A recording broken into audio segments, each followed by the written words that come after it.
Hey guys, it's Shannon with True Crime with Shannon, and I'm back with another video.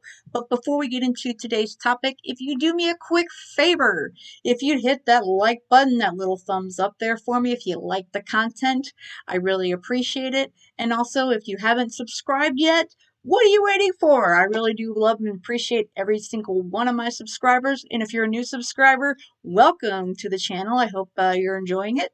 And with that said and done, let's get into today's video. So I actually was not going to do a video tonight. This is Friday evening as I'm posting this. It's been a little crazy day at work today. However, this news of the notebook confession of Brian Laundrie, man, it got my attention. And I gotta cover it because I've been following this case since the beginning. I'm a newer YouTube creator and just started covering it in recent months. But I want to continue to cover the civil whole thing, and the fact that this is coming out 2 days after the pretrial hearing, that's sus to me. That's suspicious, folks. So it's a kind of hard to read. If you guys could see next to the photo of Brian, that's a shot of the notebook. It's like a small little notebook, which is also strange to me, like one of those little notepads you might write your homework or a little reminder notes to yourself on. So that's a little odd in my opinion. But so Fox News was the one who got this. Stephen Bertolino, the attorney for the Laundrie family, provided this to Fox News Digital, and of course now it's scouring the entire web today. But it was exclusive to Fox News, and credit all goes to Fox News Digital. Again, this is not my content. This is all from them, so make sure they are credited for it. This is out of Tampa, Florida. The first public glimpse of a confession Brian Laundrie left in a notebook in the Florida swamp where he killed himself last year reveals his final words. I ended her life, reads the note, which the FBI recovered from the Myakkahatchee Creek Environmental Park on October 20th, 2021. I thought it was merciful that is what she wanted, but I see now all the mistakes I made. I panicked. I was in shock. Laundrie wrote that he killed Petito after he claimed she injured herself when she fell in Wyoming. He also wrote, from the moment I decided, took away her pain, I knew I couldn't go on without her. Attorneys representing the Petito, Schmidt, and Laundrie families met at the FBI's Tampa field office on Friday. Fox News Digital has obtained copies of the notes scrawled by Laundrie before he took his own life. So these are the images here, and they're very difficult to blow up. So I'm going to actually read it from, they transcribed it. So I'm going to read it from that so that I can actually read it to you guys, because as you can see, it's very difficult to read, and this page is really actually the worst one to read of all of them.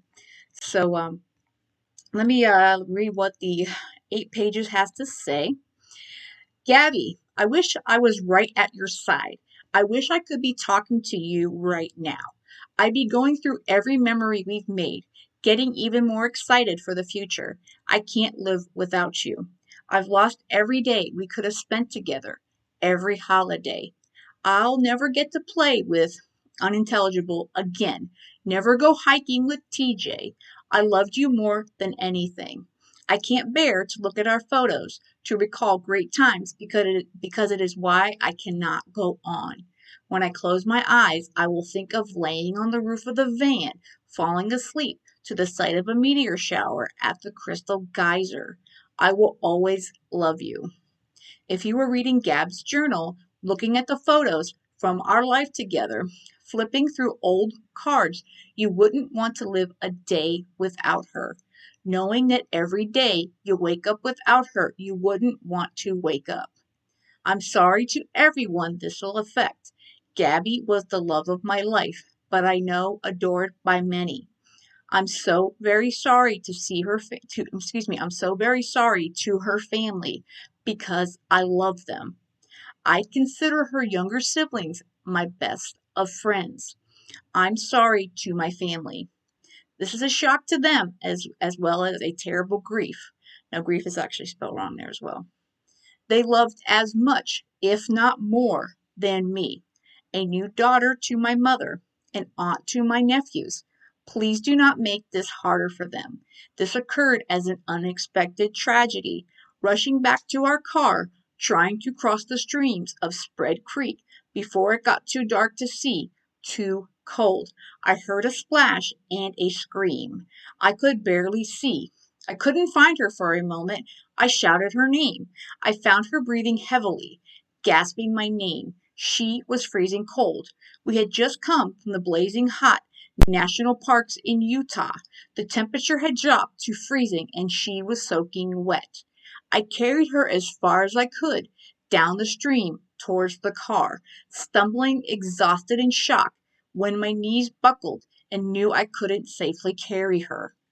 I started a fire and spooned her as close to the heat. She was so thin, had already been freezing too long.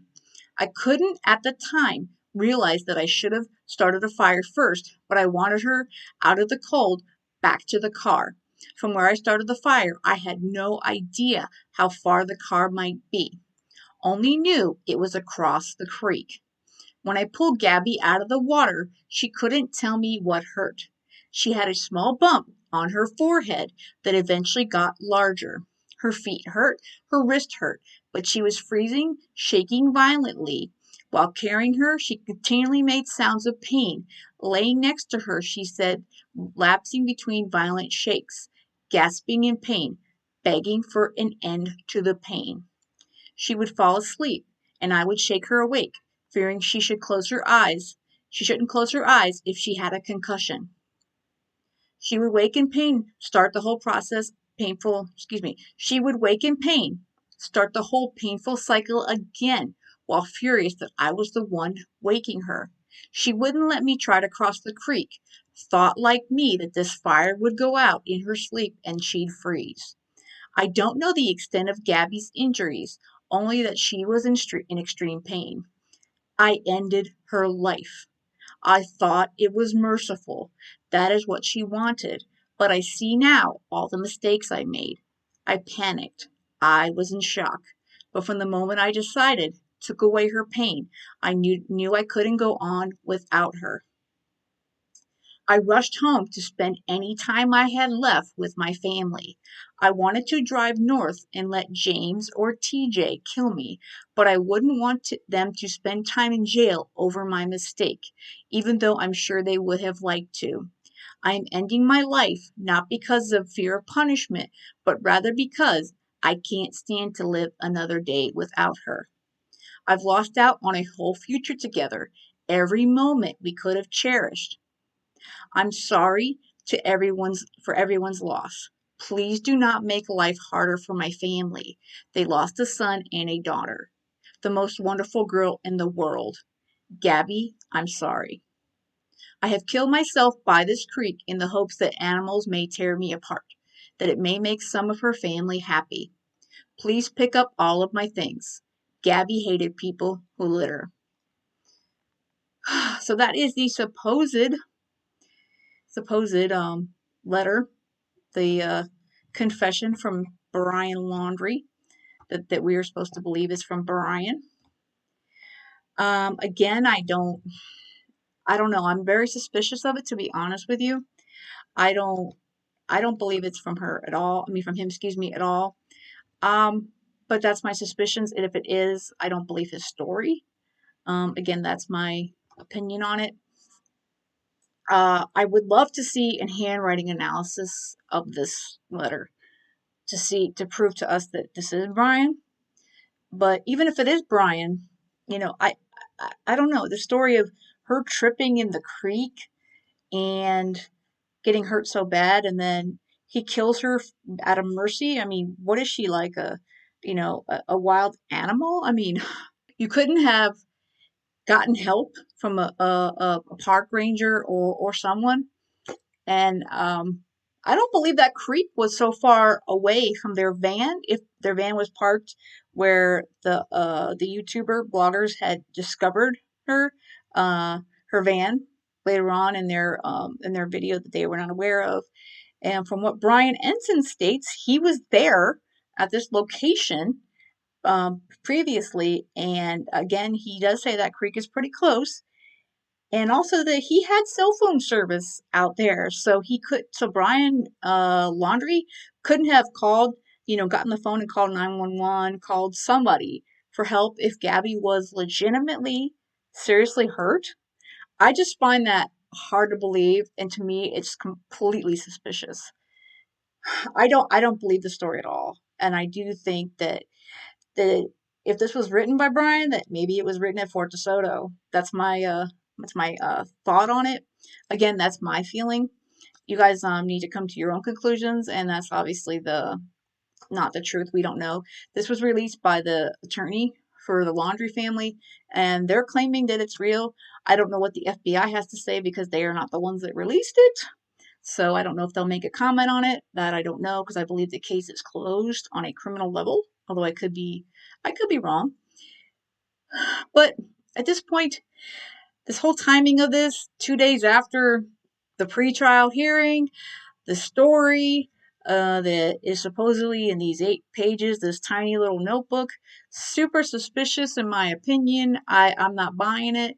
Are you guys buying this? Let me know in the comments if you're buying it. You know, I'm over here, following this case, and I'm just like, this is just crazy to me. So I'm still all out for justice for Gabby. I mean, and sadly, we're not gonna bring her back, but I don't know. I would love to see the actual evidence and stuff that's out there, but is this notebook, is this legitimate? I don't know. So let me know what you think of it in the comments. And this is just a video that I needed to make tonight. Like I said, it's been a long day and a long week, but this one I wanted to make sure I got out to you guys before we hit the weekend. And I hope you guys stay safe and have a great weekend. And remember to hit that like button and that subscribe if you haven't already on your way out. Thanks, guys.